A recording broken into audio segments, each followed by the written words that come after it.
And again, our efforts beyond the call did not go unnoticed in the press. From the Daily News, WCBS TV, which has given outstanding coverage of the tragedy, devoted another special to the gory outbreak during the evening. That Sunday night, the torrid pace was beginning to catch up. Our WCBS TV news staff on location in Newark added up to about 85 people. The working day ranged anywhere from 16 to 30 hours. Beside the Newark rioting and the regular daily news coverage, we had at different times dispatched film crews to two other troubled cities, Englewood, New Jersey, and Hartford, Connecticut. We were preparing for coverage of a midnight railroad strike, which was to make a shambles of the Monday morning commuter rush. And if that were not enough, we got the report late Sunday evening that a policeman in Plainfield, just down the road from Newark, had been stomped to death by a Negro mob. Within an hour, a WCBS TV News had one crew and a reporter on the scene, a second crew and a producer on the way. Our first unit had just arrived at the police station when an old car bearing a white man and woman and shot full of bullet holes limped out of the ghetto and into the yard. The woman had been shot. Whoa. Don't kill me, please don't kill me. It's all right. It's all right. Thank you so much. Is that the only place that hurt you, sis?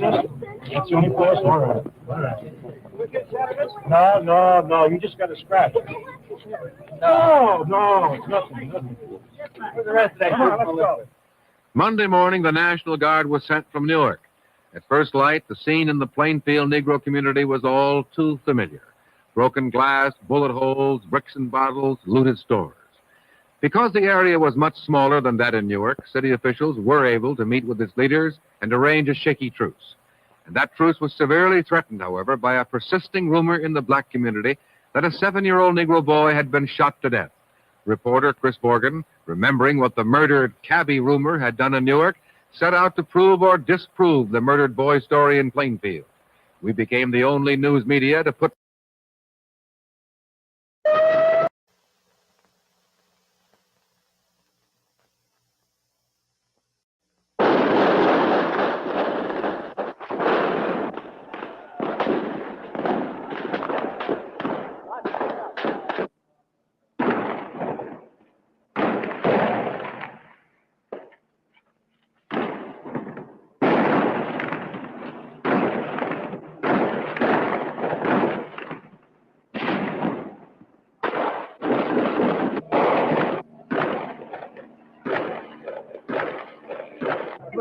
Take my picture, take our picture.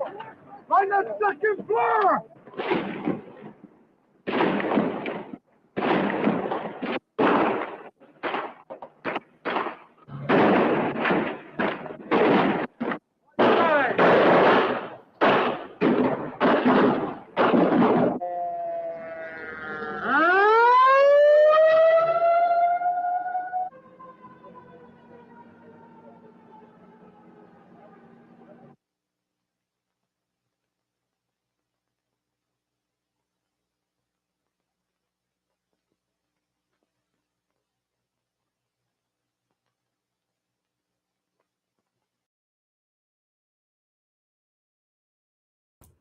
What is good, my people? We are live back again with another live broadcast on the forecast.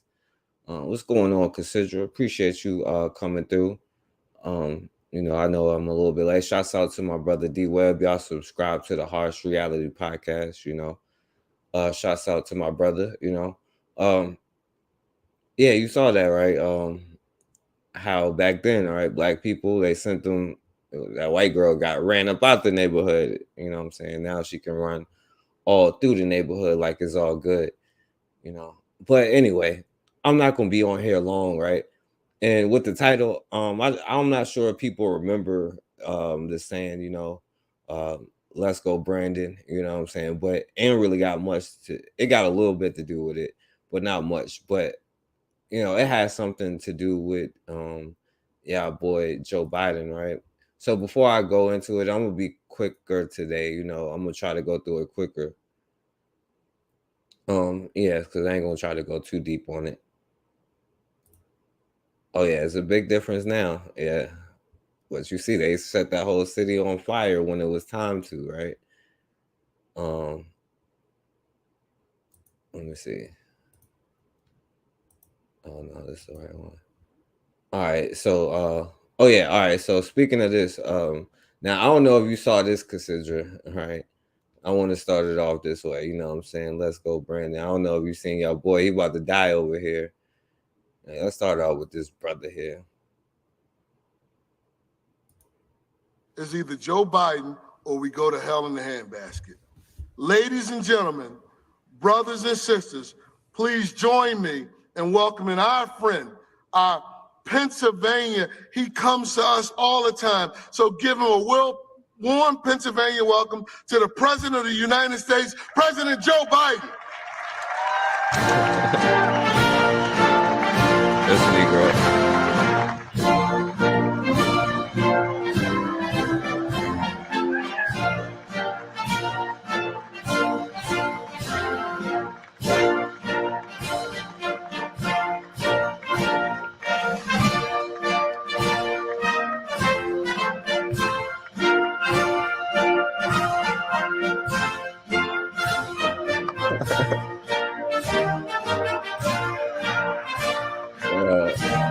This fool is about to die over here. It's good to be. Oh man.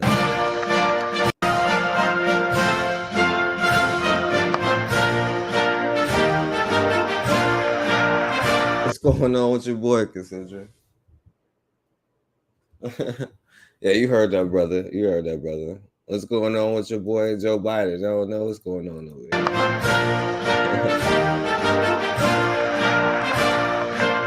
Oh man, just before this. Now he got lucky this time. He got lucky on this one right here, but the boy damn near fell coming down the stairs. That one would have been bad. Oh, what's going on, Catherine Friends? It's been a while. How you been? Yeah, we done. Oh man, that boy's about to fall again.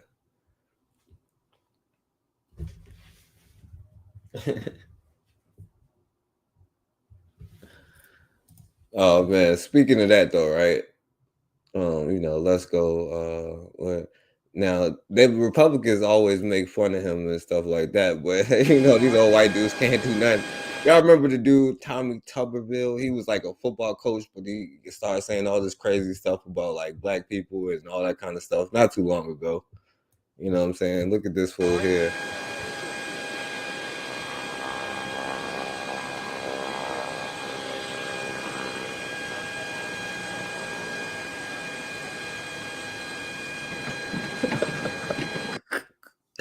Yeah, that fool went all the way down. That's what they got running their countries and stuff like that. You saw that? He's 69 years old. Remember, Biden's 80. Bringing his luggage down the stairs. The luggage does look too heavy. And then he just goes down. And, the video is actually, he didn't get hurt, apparently. I don't like making fun of people getting hurt. He apparently didn't get hurt from what we know. Unfortunately. The visual comedy element can't be ignored. And it's sort of almost cartoonish the way he goes down the stairs. Yeah, that's what they got running their country, y'all. I don't know what's going on. And is holding on to the railings. And it's visually, it's really something else. So listen, I don't believe in karma. I believe in... They need people to hold their arms going down the stairs. These old fools, you know what I'm saying? Nods. And if you're going to criticize someone else for falling, humans fall, and you might be the human who falls.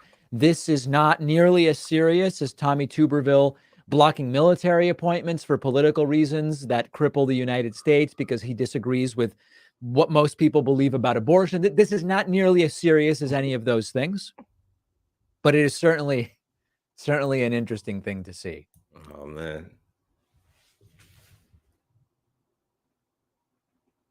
I mean, I don't know if this is like unprecedented or something in history, like is a sign or something, but it's just pretty funny, like they say, let's go, Brandon, you know what I'm saying?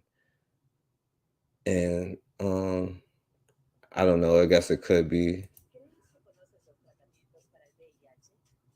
Um,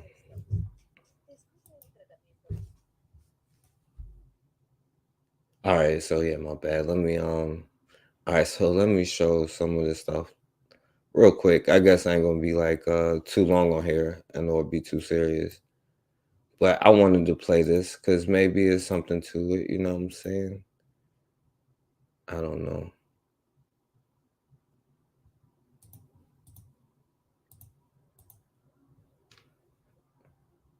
Yeah. Too old around the country. I think you're right about almost Elon Musk talking about the population is collapsing, you know what I'm saying? everything. I mean, let's have more babies and raise them on Mars. I don't get that, but okay. Well, I just think we should be cautious about civilizational decline and we have plummeting birth rates most places. Yeah. Right. And also plummeting resources. I mean, resources will be fine. But they're not And fine. I know a lot about They're it. not fine now. No, look, I'm not suggesting complacency. We do want to move to a sustainable energy economy as quickly as possible, but we're not in any danger of resource collapse. But lots of people don't have enough food or water. Water, we will run out of water. They're running out of sand. No, Sand. this Earth is 70% water by surface area. But you can't drink that. But I don't know, it's supposed to say we run out of sand. Why don't we do it then? We do it. It is done. You have a lot of free time. It is done. There is a lot of desalination. But you hear that, like, yeah, there's a lot of desalination done with water to aware that you can do Done. it. You know? Okay, There's but plenty of water. This is not an issue. I want to be clear. all right. So I think we need to watch out about population collapse. This is if you dropped a. All right. But this is now this one, right? I wanted to show last time, right? Because it was kind of funny to me. And I know you've seen your boy Cornel West. Now they going in on him because he not quite saying what they want him to say about the shysters or whatever, you know what I'm saying? But it's just interesting on some of this stuff that they say. But, if I was to say something like this, people call me racist or whatever it may be, Along with attorney, also Harvard professor, a cut above everyone else, and 31 student groups blaming.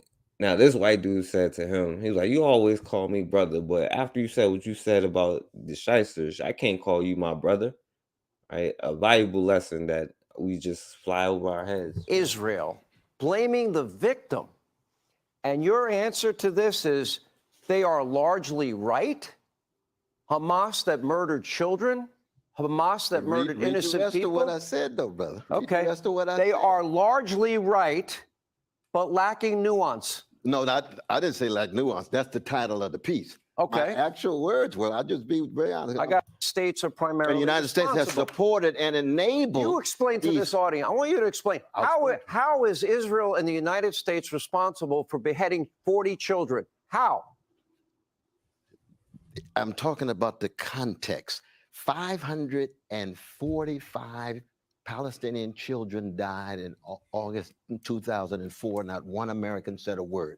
I believe a Palestinian baby has the same value as an Israeli baby. So when you have that kind of vicious hatred and revenge, you get response of hatred and revenge. They are all wrong. They're all war crimes. They're all to be condemned. But you cannot simply look at this particular moment without the larger backdrop of an ugly occupation and the ugly attacks chronically against Palestinians. Those are not your words. Largely right. Israel and the United States are primarily responsible for this attack. Professor Dershowitz. Well, I complained when Palestinian children were Yes, just like if we say something, we are the terrorists, labeled the terrorists, or because it's a threat against their interests. You know what I'm saying? Like, so well, it's just the part is we don't understand how like protecting our interests is just as important. That's why I want you to hear some of the nonsense that they say. Israel and the United States are primarily responsible for this attack. Professor Dershowitz. Well, I complained when Palestinian children were killed, but I explained why they were killed. Here is one of the leaders of. Now he about to be like, there's no reason for children to be killed or kids. You know what I'm saying? But here is why they were killed. Now I'm going to condemn you for saying the same thing. But, this is how you know what I'm saying? Of Hamas. For the Palestinian people, death has become an industry. The elderly excel at this, and so do the children. This is why we have formed human shields of the women and the children. Hamas is the ones responsible for the killing of Palestinian children. Also, the Hamas has a term. It's called the CNN strategy. And the CNN strategy is induce Israel into killing Palestinian children by using them as human shields. Then parade the bodies out on CNN, and you'll see what happens. People like Cornell see how they West use their will children and stuff. engage in crocodile tears, blame it on Israel when the entire outrage. I want you to have the same indignation when Palestinian babies are killed, when Jewish babies or Israeli babies. I want you to have. It's not the same outrage when our children is killed than when their children are killed. And that's what I'm trying to tell y'all. It's not the same. Like, you know what I'm saying? Like, maybe you need to desensitize yourself because, like, like Khalid Muhammad said, you know what I'm saying? The men, like Khalid Muhammad said, Palestinians are killed. Not when they're killed. Not when they're killed by Palestinians. When you can't make a moral comparison. When Nazi kids were killed in the bombings of Dresden, I didn't have the same comparison when Jewish kids were put in gas chambers and crematoriums. You're a professor of theology. Don't you understand the moral difference between deliberately murdering a kid and having collateral damage? And also deliberately murdering children? You're running for president of the United States. What would you do? Wait, let me tell you. Let me ask the question. Let me ask the question. You see how they got anything in their heart about how, like, like we have to murder their children. That makes it right. You don't see the moral difference in why we have to murder their children and take their stuff. Is a difference. Like, it's like what the Nazis, you know what I'm saying? Like we had to shoot their babies, but what is different when you put our babies in ovens? But what about the other ones who put their own babies in ovens? But okay. What would you do if if terrorists were firing at American children in America and the terrorists were hiding behind Palestinian children? Would you allow? What would you do if they was firing at children and, you know what I'm saying, here or anywhere in the world? What's going on, Ra? In America and the terrorists were hiding behind Palestinian children. Would you allow the killing of Americans to continue, or would you go and get the terrorists, even if it meant possibly collateral damage on Palestinians? What would you? Even if it means like dropping a bomb on a block in Philadelphia, you know what I'm saying, and killing innocent people, or killing several innocent Black children and taking their remains and stuff like that, putting it in museums or whatever the hell they do with it. You know what I'm saying? It's different when we do it, You go and get the terrorists, even if it meant possibly collateral damage on Palestinians. What would you do? I'll tell you exactly what I would do. First, truth and morality tend to be two casualties in any context of war. Love everybody, tell the American people the truth. I would tell them what the context is, how we found ourselves in this situation. I would not jump for a military invasion. Now, you see all of the propaganda that they do, right, to justify like murdering somebody, you know what I'm saying, and taking their stuff, and don't be afraid of using your own to make sure that your own people is willing to do what it takes to protect your own, because they're telling you over and over, like, you know what I'm saying? Like, what would you do if you would not hurt their children if they hurt yours, right? I mean, is a human, well, it's not a human thing, obviously, because I don't know.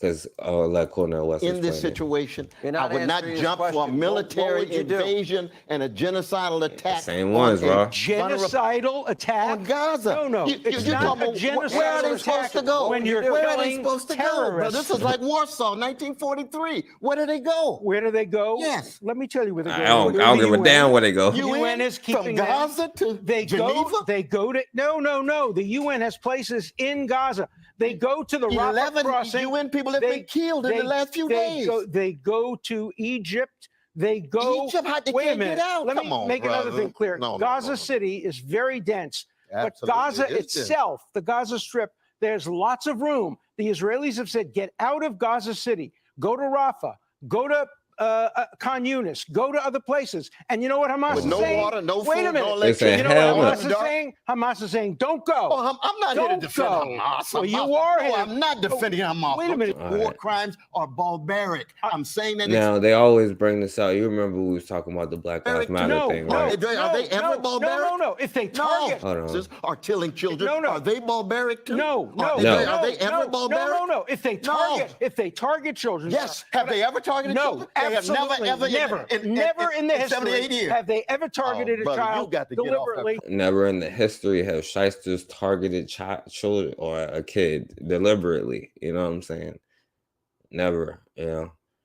I know they targeted our children deliberately. I know that for sure. Crackpot, man, please. No, they have Please. never You don't targeted think they a child. killed one innocent Not person? purposely. Since no. 1948? No, not Are they that purposely. pure? Are they that You don't have to be pristine? very Come pure on, brother. not to kill a Please. child. Not to kill a Oh. child. Let me They killed hold on. 550 Let me and show 50 Because something. they're being used as human shields. Let me show something Well, we we showed got on this deep program last night. disagreements on this. What I'm about to show this No. audience, these are cartoons that These are are air. cartoons, yo. مع الشراسة والدمار والقتل. The Jews teach their children to slaughter, to destroy, to kill, and to shoot. والطخ. تقذف بيدها الصغيرة وجوه الدمار الحقيرة رآها العدو كره طفولتها كره بطولتها.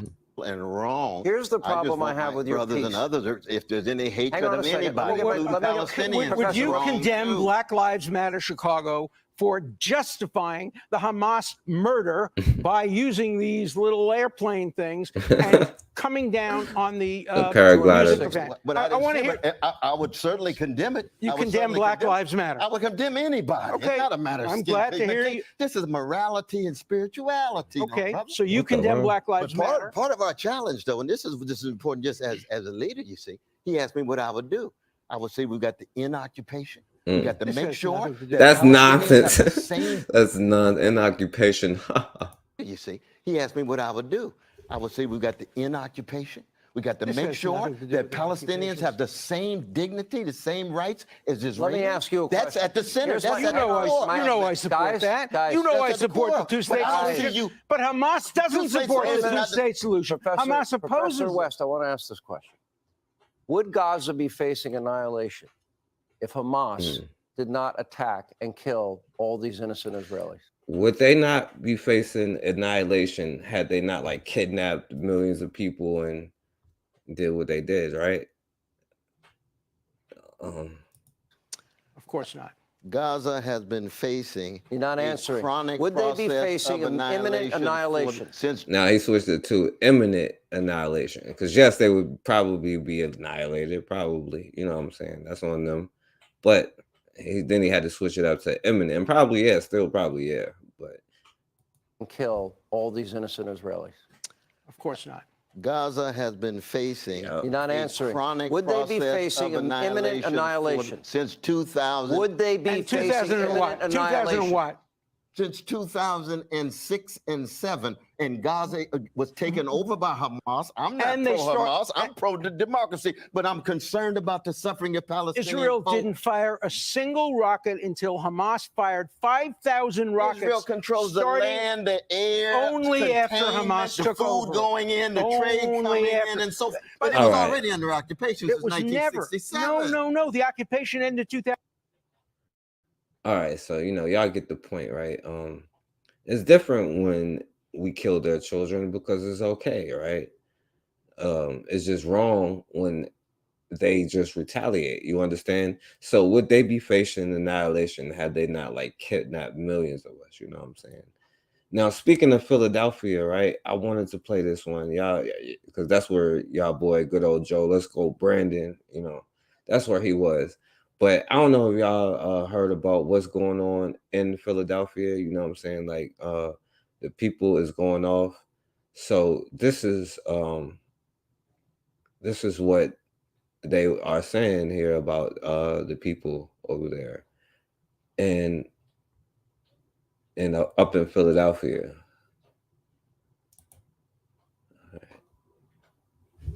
Certain people get criminal mulligans, and January 6 protesters, they don't get criminal mulligans, and here's why. They're the oppressor, right? So the oppressed get criminal mulligans. The people that are complaining, like us, we're actually oppressors, and we're losing power, so that's why we're upset. I just got a job at MSNBC. But let's compare the rights between criminals and victims. Okay, the criminals, they get a mulligan. They get to steal up to $900 worth of stuff. They can loiter, sleep, and shoot up in public areas, including playgrounds. They can loot and burn and call it social justice. They can pile up dozens of arrests and never do time. Meanwhile, what about us? Well, we have to change our lives to accommodate risk wherever we go.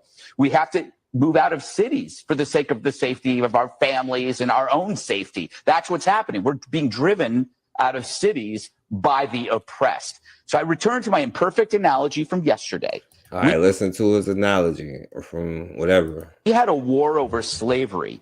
We knew slavery was inhumane and immoral, but somehow we couldn't solve slavery peacefully. It was an evil. But one side refused to acknowledge that it was evil because it was too big of an admission for them to make. Doesn't that feel? It was too big of an admission to make that us slaughtering their children, our children, is not cool. You know what I'm saying? It's too big of an admission to make. So that could not be settled peacefully. You understand? I refused to acknowledge that it was evil because it was too big of an admission for them to make. Now, we just saw who refused to acknowledge, you know what I'm saying, what is evil and what is not, if people want to say that, you know. Make. Doesn't that feel that way now, that this defiant refusal to reverse this decline argues against the survival of a country? What does that leave you with? It leaves you with you need to make war to bring peace, because you have a side that cannot change, because then that means an admission that their beliefs have been corrupt. So that means you need to have war to have peace, because you have a side who cannot admit, like a psychopath does, what they do is because they think like, oh yeah, you should want us to colonize you and steal all your stuff. You know what I'm saying? Hell, we give you, you know what I'm saying, peanut butter and jelly sandwiches. You know what I'm saying? But he's saying if they don't want that, then, you know what I'm saying, sometimes, like, if that's just the history they have shown, you know what I'm saying? I ain't been telling you nothing no different than George Washington told America. And what's the difference between George Washington and Hitler? You tell me. Yeah, facts, Raw. Because then that means an admission that their beliefs have been corrupt all the time. So in a way, you have to force them to surrender. Or we could make love, not war. You have to force their ass to surrender, right? At the end of the day. That their beliefs have been corrupt all the time. So in a way, you have to force them to surrender. Or we could make love, not war. I tried that once. Or we have an election. I had to go to a doctor. A lot of black people definitely tried that, and it definitely did not work. Right. Elections. Yeah. No, elections don't work. We know that. We know they don't work. They do work. Look what we have. Look what we have. but just we had a moderate president, and we have crime exploding everywhere. We had a Democrat president promise that he was going to be moderate, promise that he was going to unite the country. And now we have a terrible education system. We have no border. We have crime everywhere. Every facet of society is in peril and in chaos because our elections don't matter. No, elections do matter. We don't need to go to war for it. We go to the election booth and vote the people out who don't do the things. Oh man, you know, she got something to say about that, you know. But anyway, you don't do it by, sometimes you got to make war to make peace, you know what I'm saying? This is what he's talking about that's going on in Philly, you know what I'm saying? Tonight, Philadelphia police were prepared for the possibility of another round of looting. Extra patrols blanketed parts of Center City, including Walnut and Chestnut Streets. And while many stores were still cleaning up from the chaos, others decided to close early over safety concerns. As authorities continue to round up last night's looters, including from last evening's looting in and around Philadelphia. Tonight, there are increased police patrols helping to keep the peace throughout the city. We have live team coverage tonight from the cleanup. Now, you see, like at the beginning, I was showing you the one in New Jersey in the 60s, you know. and how they talked about it on the news and stuff like this. And now we see, you know, except for now you got black reporters that they can hire, you feel me? Because I don't know. To the added police presence, let's begin with Action News reporter Becca Hendrickson, who's live at police headquarters. Becca.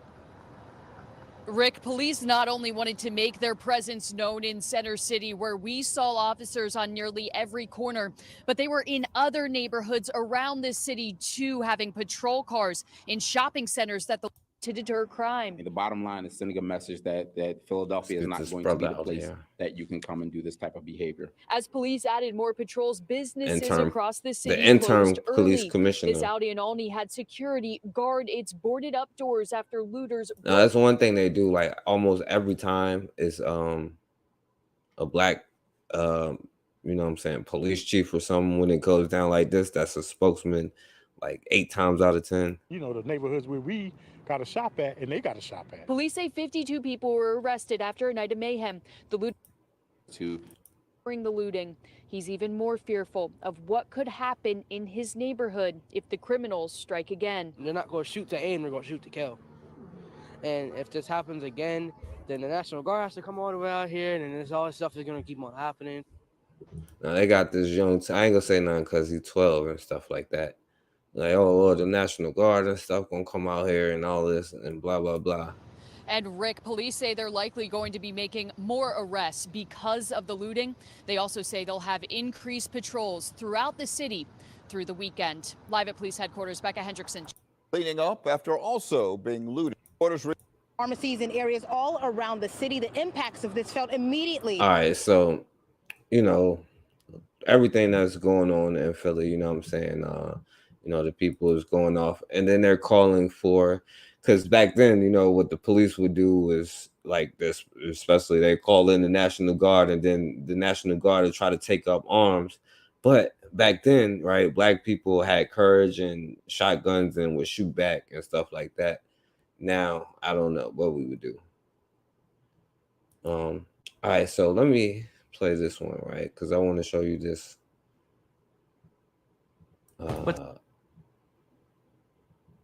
Let me get it to the right part.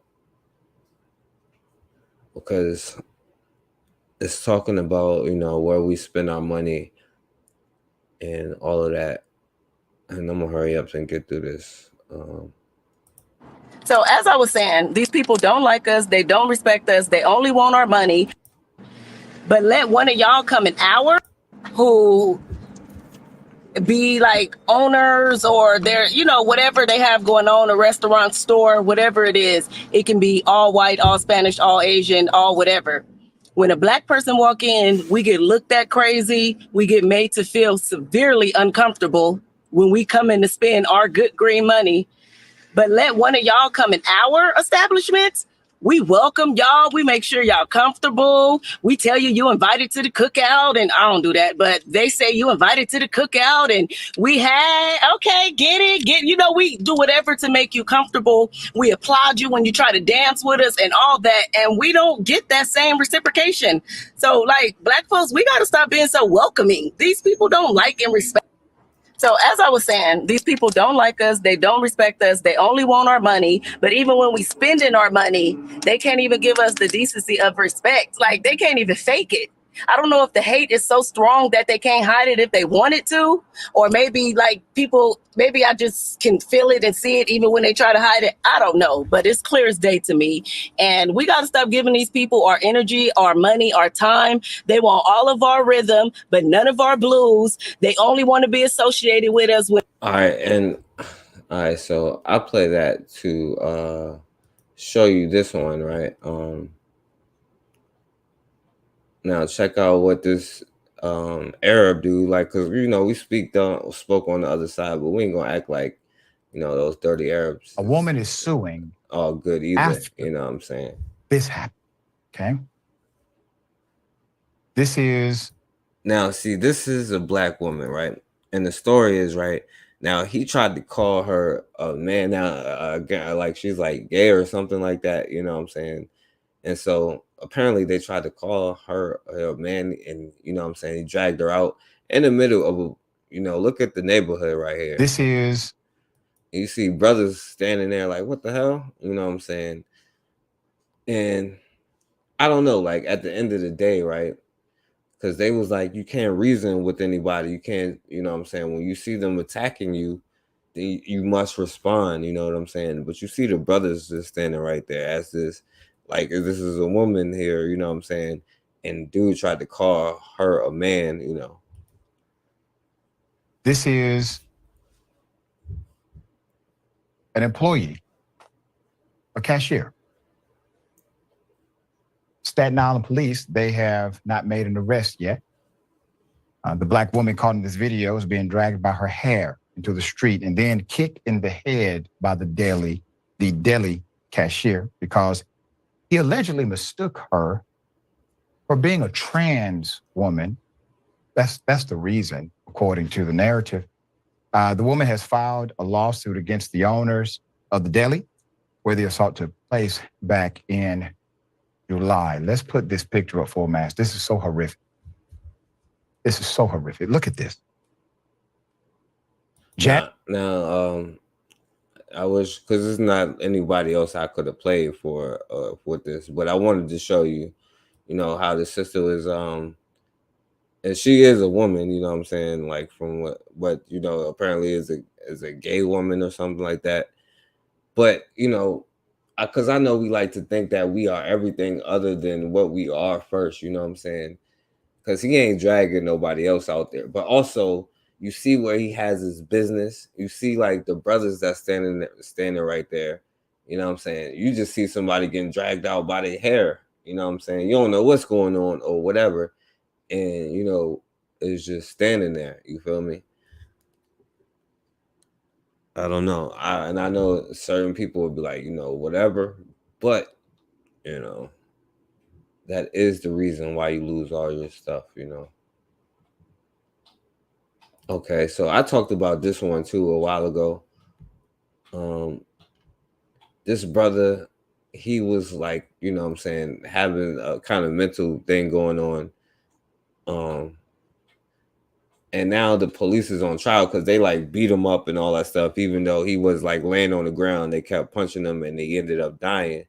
So now this family, they're not really saying it here, but they complaining that the police is like stalking them, like messing with them. Like they put a GPS thing or something on their thing and like slashing their tires and stuff like that. But it's just how it works in somebody else's court system. You feel me? Anybody, let alone a police officer, the right to maim you in the street. Tonight, the family of Manuel Ellis is asking for the public's attention. And News at 11, I'm Greg Copeland. The first week of testimony wrapped up today. Officers Matthew Collins and Christopher Burbank face second-degree murder and manslaughter charges. Officer Timothy Rankin faces one count of manslaughter. King 5's Maddie White has reaction to the trial so far from the Ellis family. What it boils down to is this. The family of Manuel Ellis say that they feel that the 3 Tacoma police officers being tried in this are being given preferential treatment. The Tacoma Police Department and the Pierce County Sheriff's Office had known from day one that Manuel Ellis said, "I can't breathe, sir," and that the officers responded by saying, "Shut the F up." That is a reality that brings us here today. And now, after Manuel Ellis' sister took the stand just hours later, she had this to say. Basically being bullied into giving information that isn't even relevant to the case or necessary. The family's attorney, James Bible, described one conversation he says was had in a pretrial motion argument a few weeks ago. The city attorney for the city of Tacoma actually stood up and argued that the firefighters that were at the scene should not be required to talk to the prosecution about the case. He claims the police officers are getting preferential treatment. In my 20 years of trial practice, I have never seen the city attorneys work so hard with the defense attorneys in a murder case. Oh, yeah, because they never charged them with murder. Oh, yeah, never mind. You're right. Ellis's loved ones also say they are being treated unfairly in court on the basis of their race. not being allowed to utilize certain parts of the court or just being watched closely. They want the public to pay close attention to this trial and remember who Manuel Ellis was. A loving son and a wonderful brother, and somebody that cared deeply about his friends and played the drums for his church, and was on his way to a better and brighter day. King 5 requested a Yeah, Cassandra, you can come on and talk about it. You know, like we could set up John, where you, if you want to go in on it. It's just that I also think that, you know, they never follow their own rules. There's no like discussion or anything that you can have. It's just, you know, sometimes, right? Like they said, you know what I'm saying? Like it's like our babies are valuable. I know that, you know what I'm saying? So it's different with our babies, you know what I'm saying? Because speaking of our babies, you know, we put them into the school systems and stuff like that to get indoctrinated and, you know, to become workers and stuff. But they also just face the certain things in like parents the schools, in a St. Charles you know? County school district taking The mark when it comes to addressing racism, Melanie. Sam and Corey, one mom tells me she pulled her son out of a Wentzville school because, according to her, the racist behavior was just too much. Tonight, one family details how hurtful it has been for their high school senior to be called a Which one? A white boy? To be called a racial slur repeatedly, saying it happened as recently as last week. This is my baby. You understand? Like, my job as a parent is to protect my kids. Laisha Moore got choked up while recounting how her daughter is being called racial slurs on the school bus. Now this mom fighting for accountability. And the fact that she has to put in her headphones to try to They never take accountability. drown them out, it's not okay. Her child is a senior at Timberland High School in the Wentzville School District. My niece gets on the bus and she hears the words, "I hate N-words." How much more bold could you be? Tamara King is her aunt and also has a daughter in the district. Her very first day riding the school bus, the first thing she hears, "Oh my God, here comes another colored person." First day. Do you know how hard that was for her? Yes, we do. It's heartbreaking and it's disturbing. And I'm Yes, well, we should anyway. We should know how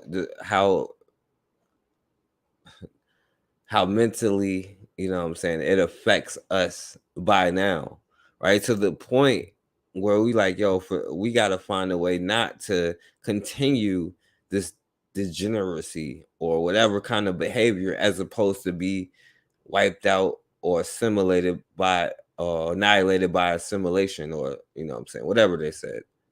I'm tired of it. It's not one time that she was referred to as the N-word. It's multiple times a week. The pair says despite reaching out to school officials, they have not given them a call or given a severe enough punishment like removing the students from school. Our kids are being attacked. The children that were responsible for that, from my understanding, were given in-school suspension. You heard that. Once they attack your children, you have every right, according to the dude. Like, it's different because they use their children as shields now. So, of course, you know what I'm saying, we slaughtering their children, right? According to that dude anyway, right? For that, from my understanding, we're given in-school suspension and a few days off the bus. They're going to keep doing it because nobody's doing anything about it. Allegations of racism at Wentzville schools apparent from other parents too, many heading to Facebook to express what they say their kids are going through. One says, quote, "My son has had to stand up and threaten other students to get it to stop." Another, we had to be willing to whip some hand pots to get it to stop, right? And once he probably punched somebody in the face, it stopped, right? But then they're going to suspend them. But, it is what it is, There's only one way to get it to stop. You see, that young brother had some damn common sense, right? He was in the environment he in, but he knew what he had to do to make it stop. Right? Another writes, "My nephew is getting picked on because he's mixed." And a now they probably thought that they was going to dilute the blackness out, but that don't work either, right? So you might as well, you know what I'm saying, because even though they're mulatto, you know what I'm saying, that just makes it worse, you know what I'm saying? mixed, and a former student says, quote, I graduated in 2006 and dealt with it for years. They have to do something. So if we got to go to the very top, we will do so. The Wentzville School District sent me a statement saying racism. Yeah, there's no way to get good out of something with no good in it, you know. Yeah. Yep, they talk so much junk. The binds for wins would work well for this case. You talking about with the student? Yeah. And then I know y'all probably seen this one, right? Where the little white kids dressed up. Today from Salmon High School. The Salmon School District superintendent says they took disciplinary action after a photo involving a group of Salmon High School students was posted on social media. It shows 6 students with a racial slur spelled out on their shirts standing behind a girl laying in front of them. We've blurred out their faces and any profanity. All the students are flipping off the camera. Superintendent Troy Easterday says the school district became aware of the post early this morning and consulted with his administrative team and law enforcement. Easterday says the photo was not, quote, posted maliciously, but the district took all the... Now, they said it was okay because I guess this one laying down was mulatto or something like that, or one of them is mulatto. And they say, oh yeah, this is when they be like, oh, my black friend. And it usually be like the mulatto who don't even like black people. You know what I'm saying? Like, that's something they have always used historically, you know. But it's just like, even if you try to escape it, you know what I'm saying? Like, you only doing your children more harm. There's only one way that you could do it, and that's to stand up to it.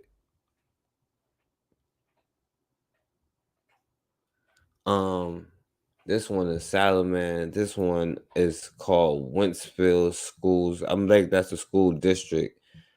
I forgot the name of the school.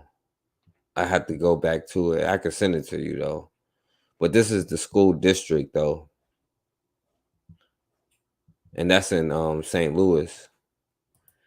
And I think this one in Louisville. I don't know. It's happening all over, but this one is called Salaman High School, right? And this one was in Maryland, you know what I'm saying? So this mother is Melanie Travis. Just because it goes on and on and on, you know. Of the school system, the fact that the principal never... So the fact that the principal never reached out to the school board bothers me. Say it again. I said I hate so much. I hate on the out there. Always be saying. Nah, say what you said before. I said I hate. I'm smoking that. That clip and another are where you hear the player saying the N-word. It was posted to Facebook by... Now, they said if they do stuff to our children, then we'll do, you know. Yeah. I think you should do everything that you can do, you know what I'm saying? But at the end of the day, sometimes, like, you know, that young brother was like, until he probably punched one of them in the face, they didn't learn, you know. Now, I wanted to show something that is good. I wanted to play this video, but I don't want to get it to like stall out. But you remember that sister I was talking about, where like the people needed to help her. But this is the only other person that said it. But this sister, you know, they was trying to take her land, and you know what I'm saying, like people helped her get the money that she needed. So I wanted to show something good because I say something when it's bad. So I wanted to show something when it's good. Security came to her rescue. Let's put it up full mass. She was able to obtain and exceed the needed $350,000. This was a land dispute. So a fundraiser for Miss Josephine Wright, a 93-year-old South Carolina woman who is fighting to keep her property and land after she reportedly was harassed by developers to sell it, has actually exceeded the goal of $350,000. Ms. Wright's home in Hilton Head has been in her family for generations, dating back to just over right after the Civil War. After Ms. Wright's granddaughter started a fundraiser to help pay for Wright's legal expenses, celebrities, Black celebrities like Kyrie Irving, Tyler Perry, Fantasia, they answered the call, and so did many of you. And either right, so that's why I wanted to play a regular video to show that she just did until it, you know the lawsuits. But you know, I'm not going to credit them, but the thing is, right, because now they like it's going to be something for 300 days where they have to come to a settlement, right? And we already see what it comes to when you want to keep your land. Sometimes what you have to do, right? When people trying to tell you, no, get off of your land. You know what I'm saying? We see how other groups have responded and, you know what I'm saying, recent history or recent memory, right? When other people try to force them off of their land. So even though they have this money, right, they're still going to try to find some, because the court was like, well, you have 300 days to settle this dispute with this corporation, right? So we'll definitely see what is happening, but I'm just saying, right? We just saw some examples, but luckily, you know what I'm saying, if this is true, you know what I'm saying, the sister got what she needed to keep it financial wise. But at the end of the day, if we want to keep our land, if we want to keep our stuff, you know what I'm saying, you have to be willing to like be in the real world to protect it. You know what I'm saying? And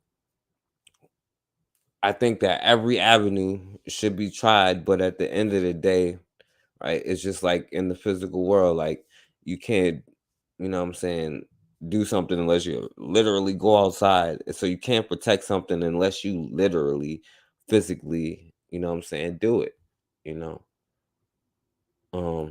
And also, so I'll let this, so this will be the last ones right now. This brother here, you know what I'm saying, something positive, you know. You know what? My wife is more than you are. He said something about his wife is something about an N-word, and then it was over.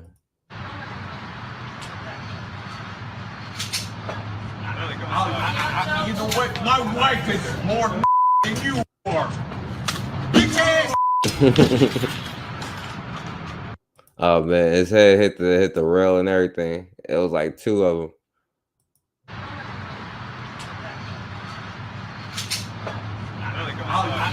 You know what? My wife is more than you are. Damn. All right, so this is the last thing I'm gonna show y'all. Because I didn't even know about this until recently. You know what I'm saying? Now, this brother here, right? What happened? I think that this brother should be recognized, you know what I'm saying? Carlton Guilford, you know what I'm saying? Now, this brother was like, he was tired, you know what I'm saying? And he went up and he said, I did that, you know what I'm saying? It's a long story. A double murder suspect's confession is caught on camera moments after he opens fire in an Oklahoma gas station. I did that. There you go. You got it. The shooting and everything? Yeah. Turn around. Body camera was just released, stemming from the April 18th shooting. Just before 10 o'clock that morning, police responded to two shootings at a library and a nearby Quick Trip gas station. What's your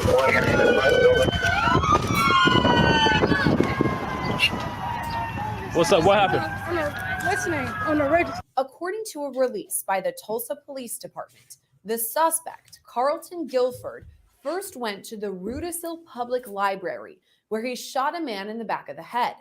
After that, he went to the neighboring gas station, where he shot another man in the back of the head. After that victim fell to the ground, Guilford allegedly shot him again. Officials say surveillance video shows him firing shots at two more people after exiting the Quick Trip. Video shows Tulsa police officers on the scene of the gas station after both shootings. What's up? What happened? I'm listening on the register. All right, somebody, and by the way, if somebody want to come on and talk about or say something about anything that I showed after this one, because after this I'm gonna get off here. So if you want to say something about what I was playing, then let me know and I'll put the link in the chat. Just say put the link in the chat or something. Hey, yo, come over here. Come over here. Come over here. Hey, I still have an employee inside. Okay. Outside gas station.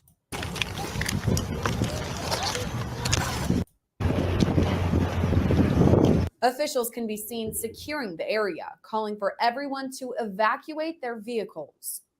Hey, get out the van and come here. Come over here. Who else is in there? Come over here. Just come back. That's what I'm saying. They trying to. Here. Come back here, bro. You got guns pointed your direction. What's going on? Stay back here. What the hell is going on?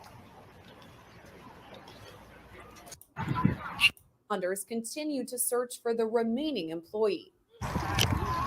Hey, you guys are still missing one employee. Now the thing is, right, the brother is outside with them the whole time. Like, he could have walked off and everything. You know what I'm saying? It's a long history. You know, it started when they started kidnapping. When we first seen the Paleface, right? They started kidnapping. It's like the dude said, right? Because he asked the Cornel West the question, right? Would they be facing imminent annihilation had they not, you know what I'm saying, attacked their babies? You know what I'm saying? So that's the question that he needs to answer. You know what I'm saying? I think that's what he means by a long story. You know what I'm saying? They've been doing him dirty for so long, and he got fed up. You know what I'm saying? And he said, "It is what it is." Just one.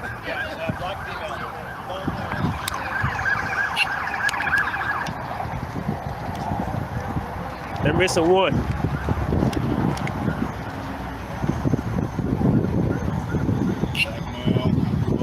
Adam 313. Suspect may already be in their sights.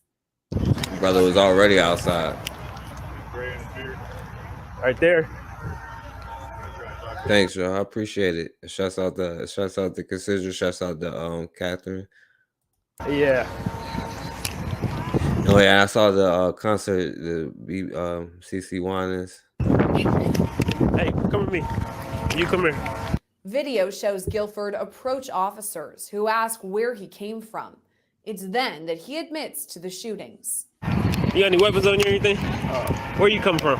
Yeah, I did that. I did that. There you go. You got it. The shooting and everything? Yeah, yeah. Turn around.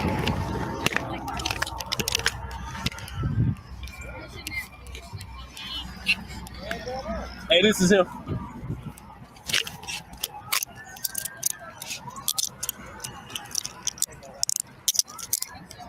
Adam Creek.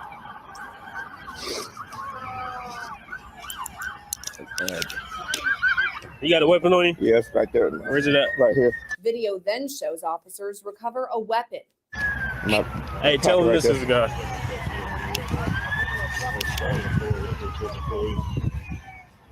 Jesus Christ. Where's it at? Right there. It's in there. In here? Pocket now. No, in there. In my pants. You know how to clear these? When asked to explain what happened, Guilford only says, quote, "It's a long story." What happened? It's a long story. That's all I got. I don't think I got nothing. Guilford then tells officers he's been shot. Are you shot? Yeah. Definitely. You were shot? I got hit too. Yeah. Where'd you get hit at? Oh, right there on my side of my deal. Come over here. Were later identified as London Hathcock and James McDaniel. Both died as a result of their injuries. Prosecutors say the shooting was racially motivated, arguing Guilford, who is black, shot both men because they were white. All right, so you say he shot him. It's a long story, right? So, but a question is that they need to ask themselves, would he have done this had they had left him alone in the first place? Crime. Police say Carlton Guilford shot and killed London Hathcock at the Rudisill Library and then shot James McDaniel at a Quick Trip minutes later. News on 6's Reagan Ledbetter is live with the new details from prosecutors. Reagan.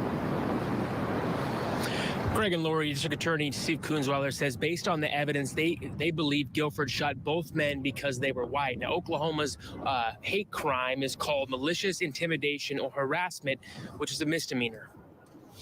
It's a damn misdemeanor. A hate crime is a misdemeanor. You know what I'm saying?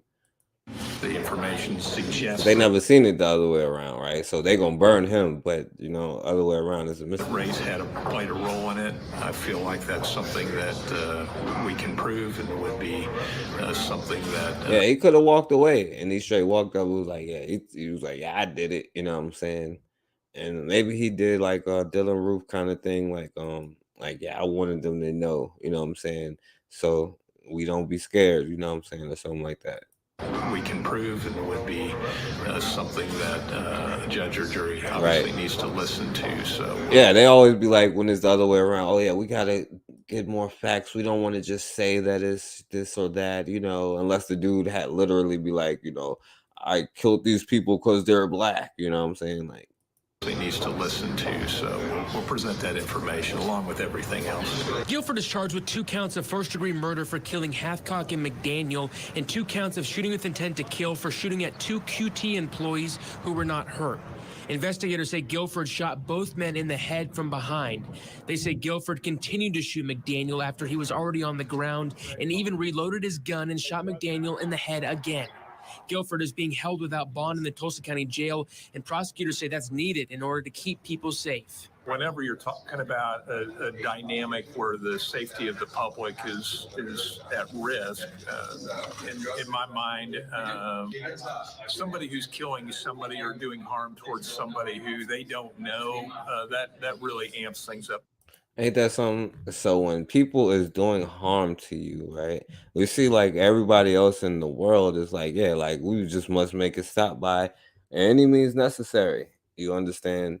Except for one group of people that just would be like, hey, look, why are you doing this? I can't believe it's 2023. We should do this. We should do that.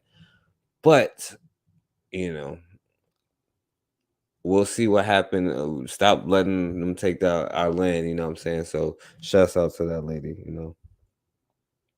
Yeah, I mean, it's a long story, you know what I'm saying? Like, they probably was cheating them out of money, all type of, we already know how they get down. It drove that brother to the point where he turned himself in, like, you know what I'm saying? To the point he's like, yo, it's a long story. I just had to do this, you know what I'm saying? Because, you know, that's just how it goes, you know what I'm saying?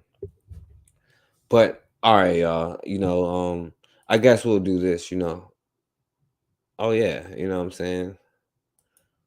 But they're gonna try to make an example out there, brother. But I wanted to put that out there. You know, the brother named Carlton Guilford, you know what I'm saying? So y'all can see what it was, you know. So I guess I'll end it with this, right? Because I did call it Let's Go Brandon, you know what I'm saying? Show you how it goes.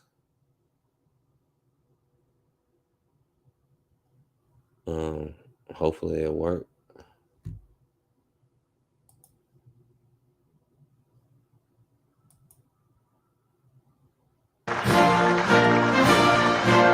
It's either Joe Biden or we go to hell in the handbasket. Ladies and gentlemen, brothers and sisters, please join me in welcoming our friend, our Pennsylvania. He comes to us all the time. So give him a warm Pennsylvania welcome to the president. And people in Philadelphia out there going to hell right now in the handbasket. It's either Joe Biden or we go to hell in the handbasket.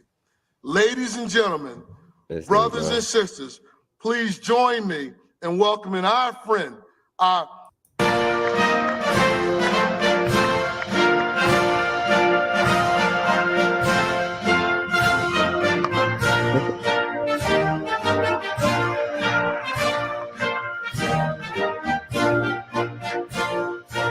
Hello, everybody. Oh man, you definitely gotta play this one more time. They don't want me to show it no more.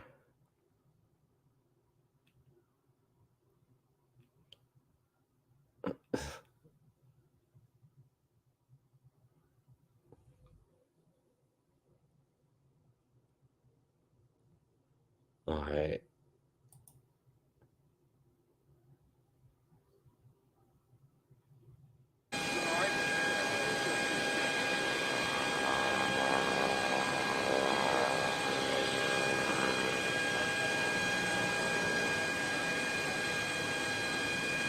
Oh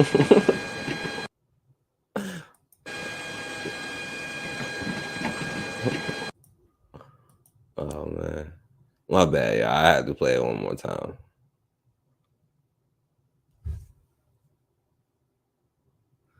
Yeah, that shit.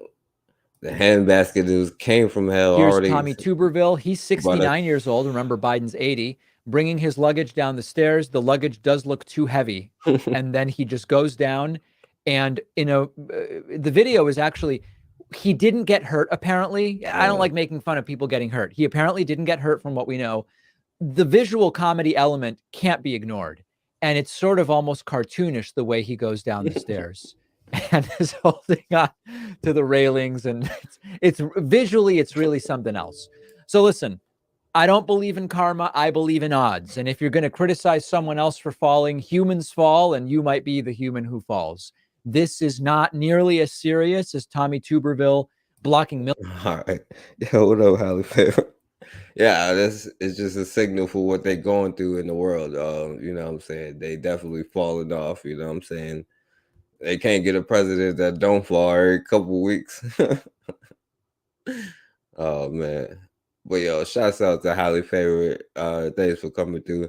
Shouts out to Consider. Y'all subscribe to Consider channel. Catherine, shouts out to Catherine. Y'all subscribe to her too, you know what I'm saying? I check out Catherine all the time, you know. Shouts out to Raw in the building. Yo, it was all sisters except for RBG. All right, William Bell in the building. Shouts out to RBG in the building. But yeah, I thank y'all for coming through, you know what I'm saying? But like I said, yeah, let's go, Brandon, you know what I'm saying? So I see y'all the next time Dude Falls is probably tomorrow. But I'll let this be the last words.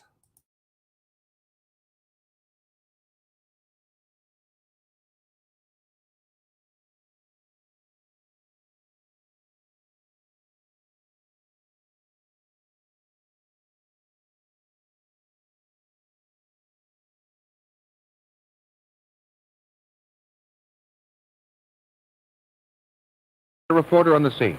The second crew and a producer beyond the call did not go unnoticed in the press. From the Daily News, WCBS TV, which has given outstanding coverage of the tragedy, devoted another special to the gory outbreak during the evening. That Sunday night, the torrid pace was beginning to catch up. Our WCBS TV news staff on location in Newark added up to about 85 people. The working day ranged anywhere from 16 to 30 hours. Beside the Newark rioting and the regular daily news coverage, we had at different times dispatched film crews to two other troubled cities, Englewood, New Jersey, and Hartford, Connecticut. We were preparing for coverage of a midnight railroad strike, which was to make a shambles of the Monday morning commuter rush. And if that were not enough, we got the report late Sunday evening that a policeman in Plainfield, just down the road from Newark, had been stomped to death by a Negro mob. Within an hour, a WCBS TV News had one crew and a reporter on the scene, a second crew and a producer on the way. Our first unit had just arrived at the police station when an old car bearing a white man and woman and shot full of bullet holes limped out of the ghetto and into the yard. The woman had been shot. It's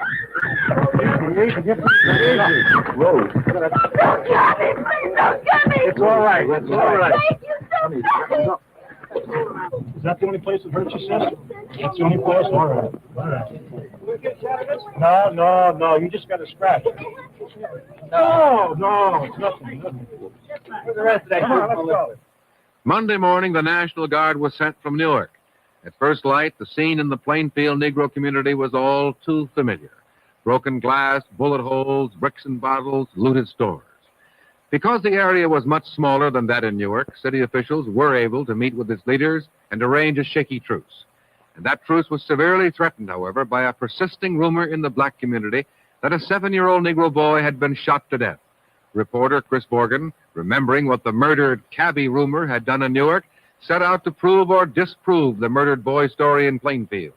We became the only news media to put down the rumor. Borgen found his answer with an executive at the hospital.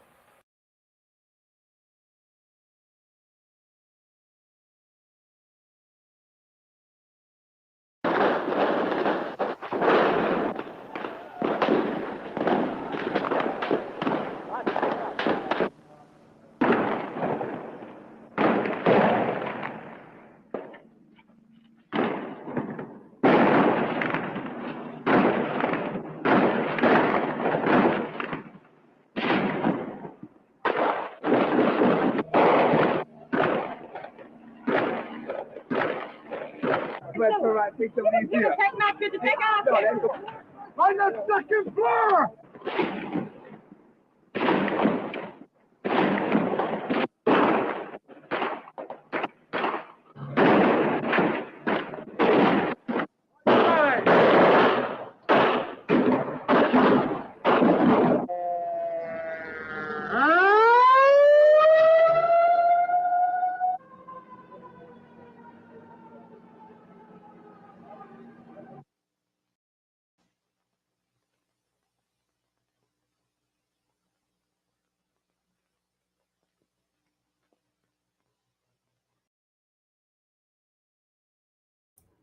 Yeah, facts. You know what I'm saying? They are terrorists. They made it a living hell. So now we raise hell until it's heaven.